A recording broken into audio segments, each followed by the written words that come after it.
Hello दोस्तों, स्वागत है आपका हमारे चैनल कोडिंग इंडिया में। दोस्तों, आज के इस वीडियो में हम बात करने वाले हैं कि एपीआई क्या होते हैं और जेंगो रेस्ट फ्रेमवर्क में हम एपीआई को कैसे इंटीग्रेट कर सकते हैं। क्योंकि अभी तक जो हमने देखा है उसमें हमने एपीआई का कुछ भी नहीं किया है, एपीआई क्रिएट ही नहीं की है। बट आज के इस वीडियो में हम अब सीखेंगे एपीआई कैसे क्रिएट करते हैं। तो चलिए स्टार्ट करते हैं। तो स्टार्ट करने से पहले हम बात करेंगे एपीआई होती क्या है। तो एपीआई है एपीआई और एप्लीकेशन प्रोग्रामिंग इंटरफेस।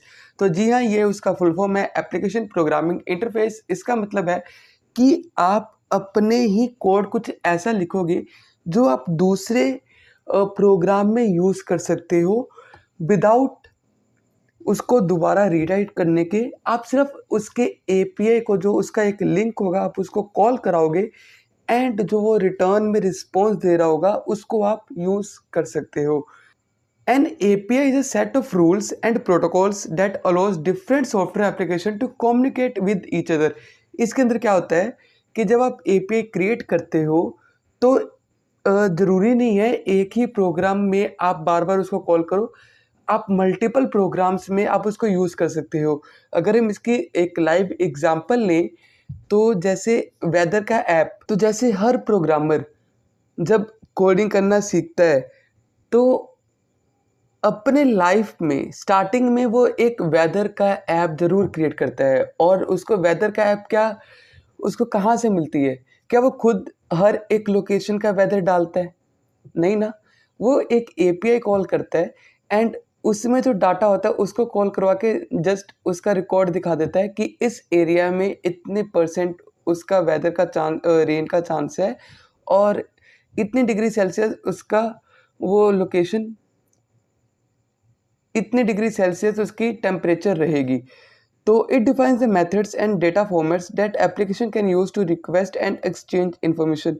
ये methods and data formats like उसके टाइप्स वगैरह यूज़ करता है एंड ये रिक्वेस्ट एंड रिस्पॉन्स के ऊपर काम करता है। जब यूज़र रिक्वेस्ट करेगा, उसके एपीआई को हिट करेगा तो ये रिस्पॉन्स प्रोवाइड करेगा। API enables the integration of various software systems and components allowing them to work together seamlessly. जैसे मैंने पहले बताया कि बहुत सारे system softwares and multiple programs के अंदर हम एक ही एपीआई को बार बार कॉल कर सकते हैं। You can work with different frameworks of different programming language. ये इंपॉर्टेंट है कि आप डिफरेंट प्रोग्रामिंग लैंग्वेज के फ्रेमवर्क के साथ आप काम कर सकते हो, जैसे जेंगो। एंड अगर हम जावास्क्रिप्ट की हम बात करें तो उसका रिएक्ट ले लेते हैं और पाइथन का हम जेंगो ले सकते हैं। या हम डार्ट, जो एक लैंग्वेज है जो गूगल ने बनाई है, उसके लिए उसका जो फ्रेमवर्क है फ्लटर, हम वो ले सकते हैं। रिएक्ट नेटिव है, गोलैंग के साथ भी आप यूज़ कर सकते हो। तो एपीआई जैसे जेंगो ने क्या करना है, उसका एपीआई क्रिएट करके वो दे देगा, एक लिंक दे देगा आपको कि उसके अगर एपीआई को कॉल करना है तो इस लिंक से आप उसको कॉल कर सकते हो।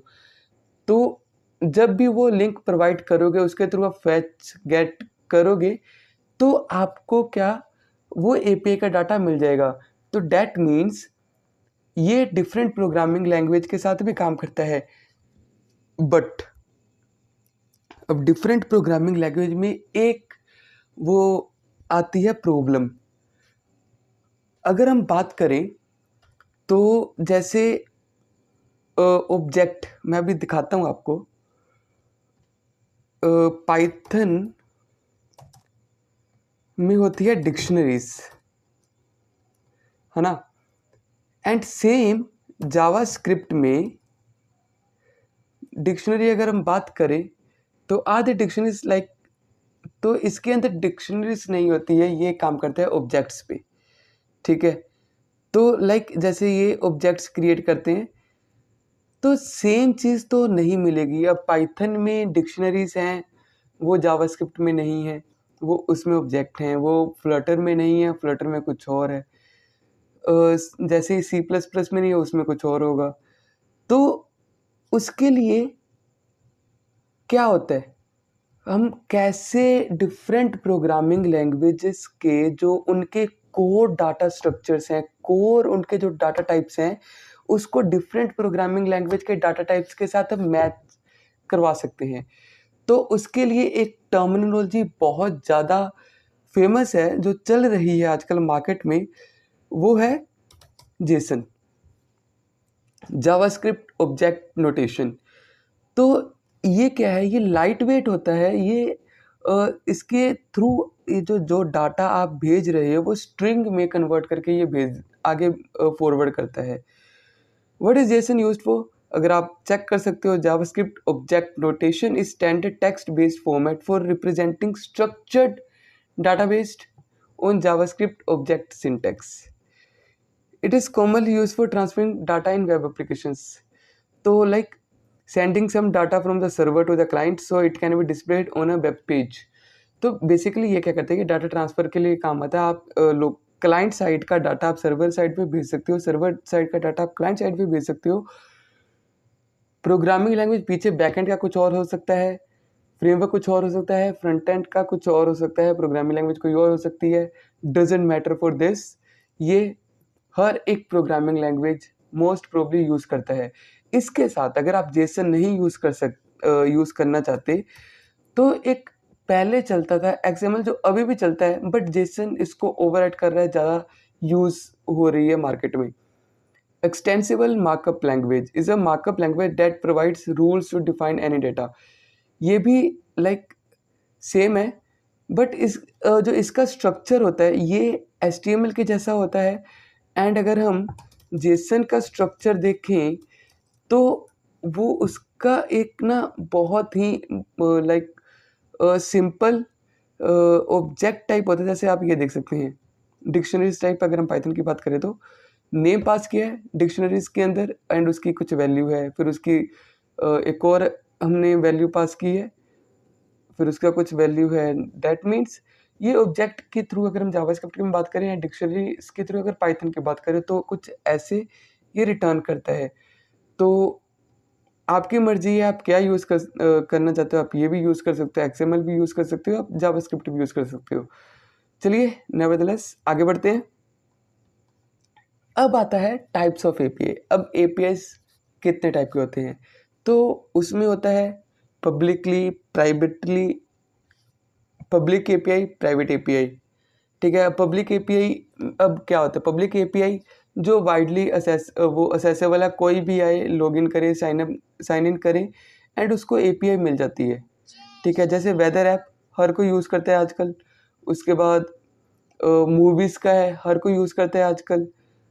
वेरियस सोर्सेज आपको API प्रोवाइड करती है, तो उसमें से कुछ पब्लिक है। अब प्राइवेट क्या है? प्राइवेट API कौन सी होती है? प्राइवेट API जैसे मैं किसी सॉफ्टवेयर में किसी सॉफ्टवेयर की कंपनी में काम कर रहा हूँ और किसी सॉफ्टवेयर पे काम कर रहा हूँ, तो मैं अपनी API की क्यों दूंगा किसी और को? तो वो होती है प्राइवेट की, जो एक ही कंपनी के अंदर, एक ही सॉफ्टवेयर के अंदर रह जाती है। ठीक है, तो अब उसके बाद कुछ और भी टाइप होते हैं जैसे वेब APIs। अब ये क्या होता है? ये HTTP के अकॉर्डिंग, HTTP एंड HTTPS के अकॉर्डिंग ये यूज़ की जाती है। इसके अंदर these are APIs that are accessible over the web using HTTP and HTTPS। अब वेब में डाटा ट्रांसफ़र तो करना ही होता है, तो उस केस में ये APIs काम आती हैं। HTTP एंड HTTPS के थ्रू आप डाटा ट्रांसफ़र करते हैं। आगे चल के मैं सब बताऊँगा आपको, और रिएक्ट के साथ मैं आपको बताऊँगा कि APIs को कॉल कैसे करना है। रिएक्ट नहीं आती है, कोई टेंशन नहीं है। मैं जावास्क्रिप्ट, कोर जावास्क्रिप्ट जिसको हम वैनिला जावास्क्रिप्ट बोलते हैं, उसमें भी आपको मैं API कॉल करके दिखाऊँगा। इवन पाइथन में भी API कॉल करके दिखाऊँगा आपको। ठीक है? आज नहीं, नेक्स्ट वीडियोज़ में। अब उसके बाद होती है library APIs। These are provided by software libraries to allow interaction with their functionality। अब ये कुछ लाइब्रेरीज होती हैं जो प्रोवाइड करती हैं कि आप उनकी लाइब्रेरीज यूज़ करें। ठीक है, जैसे बहुत सारे हैं मार्केट में, आप इसको सर्च करना। उसके बाद ऑपरेटिंग सिस्टम की भी APIs आती हैं, जैसे विंडो 32 का आ जाता है, विंडो 32 API। तो इसको आप यूज़ कर सकते हैं। बेसिकली जो इस कोर्स में होगा वो होगा वेब APIs, क्योंकि यही मोस्ट प्रोबेबली आप डेवलपर हैं तो आप यही यूज़ करोगे। ऑपरेटिंग सिस्टम एपीआई ज़्यादा यूज़ में तब आएंगी जब आप सॉफ्टवेयर डेवलपमेंट में जाएंगे। जब आप वेबसाइट पे काम कर रहे हैं तो आप वेब एपीआई यूज़ करो। अब एप्लीकेशन ऑफ एपीआईज की भी अब बात कर लें तो जैसे हमने पहले बात की वेदर एपीआई, लॉगिन जैसे Google, login with Google, login with Twitter, Facebook etcetera. Entertainment, movies and series की भी इसमें आपको एपीआईज प्रोवाइड हो जाती हैं। चलो मैंने अभी तक इसमें ऐड ऑन नहीं किया है, बट मैं एट द एंड बता दूंगा आपको कि एपीआईज अगर आपको चाहिए तो कहाँ से आप गेट कर सकते हैं। उसके बाद आता है ई कॉमर्स वेबसाइट्स की भी एपीआईज आपको मिलती हैं, जैसे अमेजोन का एसोसिएट्स, अमेजोन एसोसिएट्स वो आपको प्रोवाइड करता है एपीआई ताकि आप उनके प्रोडक्ट के बारे जान पाएँ और उसको आगे सेल कर पाएँ। गेमिंग की भी एपीआईज होती हैं। अब जैसे आप देखो विंजो हो गया या बहुत सारी गेम्स हैं, जैसे मुझे पता नहीं है जूपी जो ऐड आती है आजकल, वो क्या लूडो खुद का बनाती हैं या जितनी भी गेम है वो खुद का बनाती हैं? नहीं, वो एपीआई कॉल करती हैं और उसको थोड़ा सा डिज़ाइन चेंज कर देती हैं, that's it, you are good to go. तो हम बात करते हैं रेस्टफुल एपीआई क्या होती है, रेस्ट एपीआई क्या होती है। तो रेस्ट एपीआई की अगर हम फुल फॉर्म की बात करें तो रिप्रेजेंटेशन स्टेट ट्रांसफ़र, ये कुछ आपको सेट ऑफ कंस्ट्रेंट प्रोवाइड करेगा जिसके थ्रू आप रेस्टफुल एपीआई वेब सर्विसेज या एपीआई क्रिएट कर सकते हैं। कंस्ट्रेंट इन द सेंस आपने रिस्पॉन्स भेजना है तो response sorry constraint in the sense आप रिक्वेस्ट करोगे वेब सर्वर्स को, वेब सर्वर उसको प्रोसेस करेगा, उसको प्रोसेस करने के बाद उसको रिटर्न करेगा। अब रिटर्न करने में कैसे रिटर्न करेगा, जो सबसे पहले आप डाटा भेज रहे हो वो भी जेसन के फॉर्मेट में होगा, तो वहाँ पर एक कंस्ट्रेंट आ रहा है कि उसको जेसन का फॉर्मेट ही चाहिए, क्योंकि बैकएंड में क्या चल रहा है, कौन सी प्रोग्रामिंग लैंग्वेज है, कौन सा फ्रेमवर्क है, वो किसी को कुछ नहीं पता है। तो उसके लिए आपको कुछ कंस्ट्रेंट्स होते हैं, जैसे जेसन का डाटा आप भेज रहे हो सर्वर पे, सर्वर उसको उसके कोर लैंग्वेज के अंडर जो जिसको वो समझ पाए उसको ट्रांसलेट कर रहा है, उसको ट्रांसलेट करने के बाद उसको फिर प्रोसेसिंग कर रहा है जो आपने रिक्वेस्ट भेजा है, फिर उस डेटा को फिर जेसन के फॉर्मेट में कन्वर्ट कर रहा है एंड देन भेज रहा है। तो इसके अंदर सीरियलाइजर्स का काम आएगा, वो हम आगे चल के बताएंगे आपको। REST API is a way of accessing web services in a simple and flexible way without having any processing। ठीक है, इज अ सिंपल वे है। अब ये आगे चल के मैं बताऊंगा जब हम यूज़ करेंगे तो। It is use to fetch और give some information from the web services. All communication done via REST API uses only HTTP request. तो जो REST API है ये HTTP रिक्वेस्ट ही मेनली यूज़ करता है। अब working of REST framework, a request is sent from client to server in the form of web URLs। ठीक है, आपने URL को हिट किया एज एन HTTP। अब उसके बाद कुछ जैसे कंस्ट्रेंट की बात की थी हमने लास्ट टाइम, तो ये कंस्ट्रेंट्स भी इसमें होते हैं, जैसे क्या पास कर रहे हो, क्या चाहिए आपको, गेट में चाहिए, पुट में चाहिए, पोस्ट कर रहे हो, डिलीट कर रहे हो, पैच कर रहे हो। तो गेट होता है डेटा को गेट करने के लिए, पोस्ट होता है डेटा क्रिएट करने के लिए, पुट होता है डेटा को अपडेट करने के लिए, डिलीट होता है डेटा को डिलीट करने के लिए, और पैच होता है बेसिकली यूज़ होता है लाइक अपडेट करने के लिए या किसी उसके मिक्स चीज़ के लिए। बट मैं जब भी यूज़ करता हूँ तो मैं गेट, पोस्ट, पुट और डिलीट यूज़ करता हूँ। पैच है, पैच के साथ और भी बहुत सारे हैं, but basically gate, post, put, delete use होता है। मैंने एक बार पैच यूज़ किया है, वो भी मैंने अपडेट करने के लिए। After that, a response comes back from the server in the form of resource which can be anything like HTML, XML, image और JSON। ठीक है, तो बेसिकली यही होता है, जेसन होता है। जेसन के फॉर्मेट में ही वो कोड रिटर्न होता है या स्ट्रिंग के फॉर्मेट में रिटर्न होता है। But now Jason is the most popular format being used in the web services, जैसे मैंने पहले बताया। In HTTP, there are 5 methods that are commonly used in REST-based architecture: post, get, put, patch, and delete. These correspond to create, read, update, and delete. ठीक है, और CRUD operations irrespectively. अब हम बात करते हैं गेट। गेट क्या है? एचटीटीपी के थ्रू या एचटीटीपीएस के थ्रू ये एपीआई को हिट करता है एंड वहाँ से डाटा गेट करता है। ठीक है, अगर सही डेटा मिल गया तो ये रिटर्न करेगा 200, 201, या वो रिटर्न करेगा 404 not found, 400 bad request, 500 internal server error, कुछ ऐसा रिटर्न करेगा ये। अब उसके बाद आता है post. The post is the most often utilised to create new resources. जैसे मैंने पहले बताया कि जो पोस्ट होता है वो क्रिएट के लिए यूज होता है। On successful creation return HTTP status 200, 1 और 200। अगर ये फेल्ड होता है तो फिर 400 या 500 का एरर देगा ये। अब पुट, ये बेसिकली क्या करता है? ये करता है अपडेट के लिए काम। तो इसको आईडी पास करवानी पड़ती है तभी ये काम कर सकता है, क्योंकि आईडी पास कराओगे तभी किसी चीज़ को आप अपडेट कर सकते हो। डिलीट, सेम ये भी आईडी लेता है और ये डिलीट के लिए यूज़फुल होता है। अगर रिटर्न सही हुआ यानी डिलीट हो गया ऑब्जेक्ट तो 200 रिटर्न करेगा, एल्स 404 यानी नोट फाउंड या 500 इंटरनल सर्वर एरर रिटर्न करेगा। अब हम बात करते हैं जेंगो एंड रेस्ट। अब हम रेस्ट फ्रेमवर्क्स को या रेस्ट फुल एपीआईज को जेंगो में कैसे क्रिएट कर सकते हैं, कैसे यूज़ कर सकते हैं। तो उसके लिए जेंगो हमें प्रोवाइड करता है डीआरएफ। अब डीआरएफ क्या होता है? डीआरएफ को हम बोलते हैं जेंगो रेस्ट फ्रेमवर्क। ठीक है, is a rapper over the default Django framework. अब एक लाइब्रेरी है जेंगो की, डीआरएफ, जो जेंगो के ऊपर ही काम करता है। Basically use to create APIs of various kinds. There are 3 stages before creating an API through the REST framework. 3 stages हैं creating API through the REST framework, जिसमें आप क्या करते हो? सबसे पहले अगर हम चलते हैं तो 4 स्टेजेस हैं मेरे अकॉर्डिंग। ये डाटा मैंने जहाँ से लिया उसमें 3 लिखा है, बट मेरे अकॉर्डिंग 4 है। फर्स्ट, सबसे पहले आप मॉडल क्रिएट करते हो। मॉडल हमने पहले भी देखा है, मॉडल क्या होता है। डाटाबेस में कौन से टेबल्स हैं उसको ही हम मॉडल्स बोलते हैं। ठीक है, अब मॉडल जेंगो के टर्म में बात करें मॉडल है, माई की बात टर्म में बात करें तो वो टेबल्स हैं।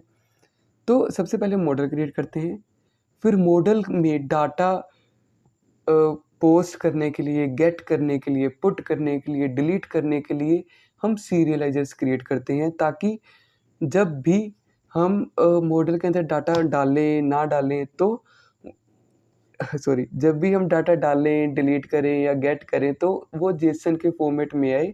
तो सीरियलाइजर्स ये काम करता है, उसको जेसन के फॉर्मेट में क्रिएट करता है। उसके बाद है rendering this data to the view. ठीक है, अब सीरियलाइजर आ गया। अब हमारे पास दूसरा मेथड है, सेकंड है, जब डेटा हमने गेट करना है तो उसको व्यू में पास करके, व्यू में कॉल करके फिर पास करेंगे।